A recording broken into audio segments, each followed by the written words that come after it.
Welkom bij Extra Journaal, nieuws uit Curaçao, vers van de pers.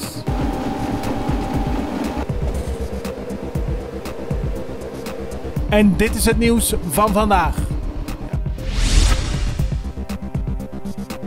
De Verenigde Staten hebben dit weekend een officieel verzoek ingediend bij de autoriteiten van Curaçao om de luchthaven van Willemstad te gebruiken voor op- en overslag van humanitaire hulpgoederen.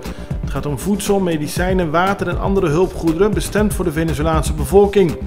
Vorige week heeft de regering van Eugène Ruggenaat al gezegd dat Curaçao bereid is om de lucht- en zeehaven open te stellen. Maar de regering wil onder geen beding geforceerde transporten naar Venezuela. De Europese Unie overweegt nieuwe diplomatieke sancties in te stellen tegen Venezuela. Dat gebeurde nadat een delegatie van Europarlementariërs de toegang tot het land was geweigerd.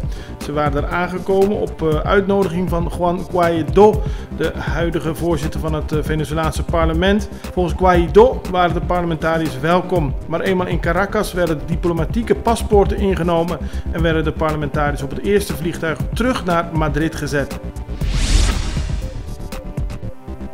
De beslissing van de Curaçaose regering om als humanitaire hub te fungeren voor Venezuela heeft veel reacties in de samenleving gekregen.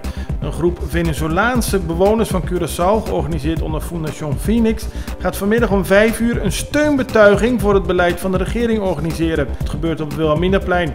Tegelijkertijd gaat het overkoepelend orgaan van vakbonden vandaag verder vergaderen over hoe zij hun punt naar voren willen brengen.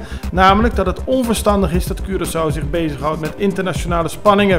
3 parlementariërs hebben een brief gestuurd aan de statenvoorzitter William Millison, waarin ze vragen om een spoeddebat over de beslissing van Eugène Ruggenaat. Zij zijn het erover eens dat Curaçao meer neutraal moet blijven. In de Mondi achter Campo Alegre is zondagochtend een menselijke schedel aangetroffen. De politie is naar de vondst gewaarschuwd. Die heeft de omgeving erop afgezet. Een forensisch team en de tactische recherche zijn een onderzoek begonnen. De politie zegt op dit moment niet meer mededelingen te kunnen doen over deze zaak. De actie die door de vakbonden georganiseerd in het CGOA voor morgenochtend was aangekondigd, gaat niet door.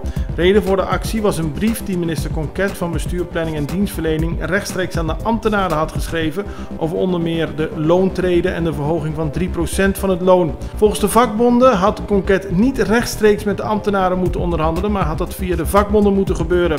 Dat gebeurt alsnog vandaag en daarom is de actie voorlopig afgeblazen. Een van de eerste grote marsen van het carnavalseizoen was gisteren weer van start gegaan. De paardenoptocht 2019 was een groot succes. Veel mensen langs de kant, veel deelnemers en het was een vrolijk spektakel. Rustiger dan zeg maar de normale grote optocht, maar voor de deelnemers en de mensen aan de kant was het weer veel genieten. 2 voormalige Franse piloten staan vandaag in Frankrijk terecht voor de smokkel van meer dan 680 kilo cocaïne. Dat gebeurde in een vliegtuig vanuit de Dominicaanse Republiek. De zaak is R-cocaïne genoemd en heeft veel aandacht gekregen omdat nadat de cocaïne was ontdekt, de piloten uit handen van de politie wisten te blijven.